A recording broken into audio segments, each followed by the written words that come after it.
اسلام میں خواتین کو ایک خصوصی جگہ دی گئی ہے۔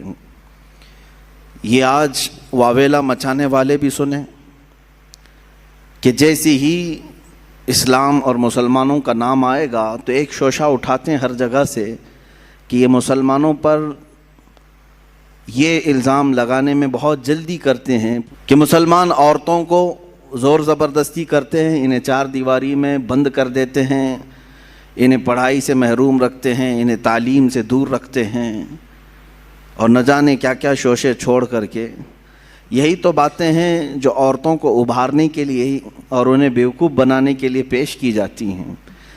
میں خواتین سے کہتا ہوں کہ تم ان کی باتیں سننے کی بجائے اپنی تاریخ کیوں نہیں پڑھ لیتی ہیں کہ کیا یہ جو آج بول رہے ہیں حقیقت میں ایسا ہی ہے؟ اگر ایسا حقیقت میں ہوتا تو کئی ہزار حدیثیں ماں عائشہ صدیقہ روایت نہیں کر رہی ہوتی، حدیث کی کتابوں میں ان کی روایت نہیں لی جاتی کہ علم اور یہ تعلیم سے ان کا کیا تعلق عورت کا۔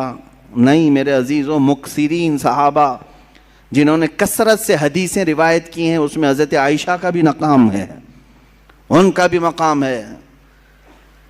اسلام نے عورت کو ایک خصوصی جگہ عطا کی ہے۔ اس حدیث سے سمجھ میں آتا ہے کہ اللہ کے نبی صلی اللہ تعالیٰ علیہ وسلم نے ارشاد فرمایا دنیا میں چار عورتیں بڑی عزت والی ہیں، سب سے عزت والی ہیں۔ چار عورتوں کا تذکرہ کیا گیا ہے، وہ دنیا کی با کمال خواتین میں سے ہیں، جن میں سے پہلے نمبر پر سیدہ بی بی مریم رضی اللہ تعالیٰ عنہا، دوسرے نمبر پر حضرت سیدہ آسیہ رضی اللہ تعالیٰ عنہا، تیسرے میں سیدہ خدیجۃ الکبریٰ رضی اللہ تعالیٰ عنہا، چوتھے میں سیدہ فاطمۃ الزہرا رضی اللہ تعالیٰ عنہا۔ یہ چار عورتوں کا تذکرہ کیا گیا ہے اور کہا گیا کہ دنیا کی یہ با کمال خواتین معزز عورتوں میں سے ہیں، اللہ اور اس کے رسول کے نزدیک بھی۔ در حقیقت یہ چار عورتوں کے نام نہیں، یہ چار بڑے کردار بھی ہیں۔ ان عورتوں کے ساتھ ایک بڑا کردار ہے۔ اگر حضرت مریم کا تذکرہ آیا ہے حدیث میں کہ یہ با کمال ہیں تو ساتھ میں ان کا کردار ہے وہ ایک عظیم ماں کی شکل میں آتی ہیں، وہ دنیا کی ایک عظیم ماں ہیں۔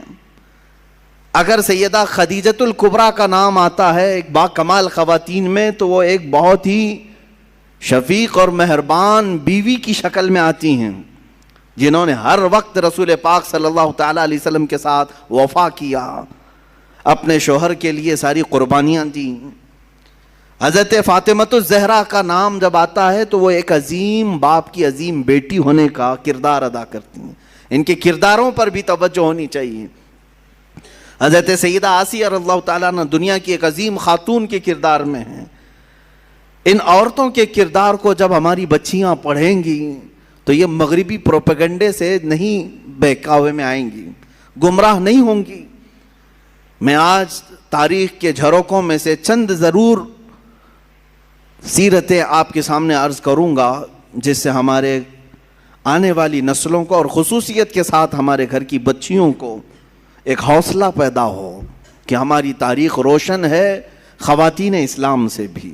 جہاں ہم مردوں کے بڑے بڑے کارنامے ذکر کرتے ہیں، الحمدللہ اسلام میں خواتین کے بھی بڑے کارنامے ہیں جنہوں نے اسلام میں بہت بڑا حصہ لیا ہے۔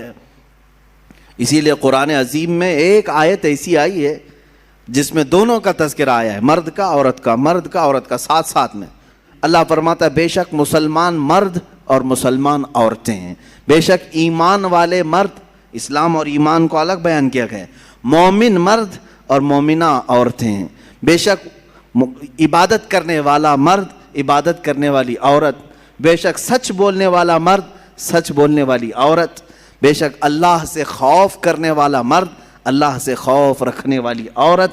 اور اللہ تعالیٰ نے فرمایا اور جو تصدیق کرنے والا مرد اور تصدیق کرنے والی عورت، روزہ رکھنے والا مرد، روزہ رکھنے والی عورت، اپنی شرمگاہ کی حفاظت کرنے والا مرد، اپنے شرمگاہ کی حفاظت کرنے والی عورت، اللہ کا کثرت سے ذکر کرنے والا مرد، اللہ کا کثرت سے ذکر کرنے والی عورت۔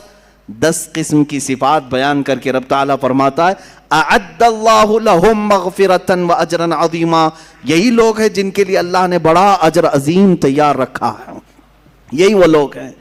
یہاں پر 10 صفات میں نے جو ذکر کیا، اس میں عورتوں کو ساتھ ساتھ بیان کیا گیا ہے۔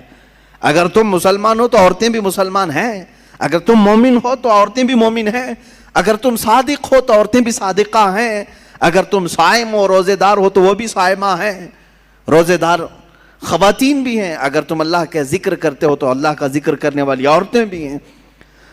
میرے عزیزو، اسلام کو عظیم نونہال جو ملے ہیں، یقیناً کسی نہ کسی عورت کے گود میں پلے تو ضرور ہوں گے، ان کی ماؤں کا کردار ان کی تربیت میں ضرور ہے۔ ہم نے تاریخ کے بڑے بڑے بطل جلیل اور اولیاء کاملین مجاہدین کی زندگیوں کو دیکھا ہے، جنہوں نے اپنے بچوں کی پرورش کیسے کی ہے۔ سیدنا غوث اعظم عبد القادر جیلانی رضی اللہ تعالیٰ عنہ، ماں کی تربیت ہمیں صاف نظر آتی ہے۔ سیدنا غریب نواز خواجہ معین الدین حسن چشتی رضی اللہ تعالیٰ عنہ، ماں کی تربیت وہاں پہ بھی نظر آتی ہے۔ بایزید بستامی، ان کے بھی ماں کی تربیت نظر آتی ہے۔ امام شافعی رحمۃ اللہ تعالیٰ علیہ، ماں کی تربیت وہاں بھی نظر آتی ہے۔ عزیزان گرامی، ان نونہالوں کو جو اسلام کے لیے عظیم تحفے کی شکل میں دیا، لاکھوں سلام ان ماؤں کی گودوں پر جنہوں نے ایسے سنہرے ہیرے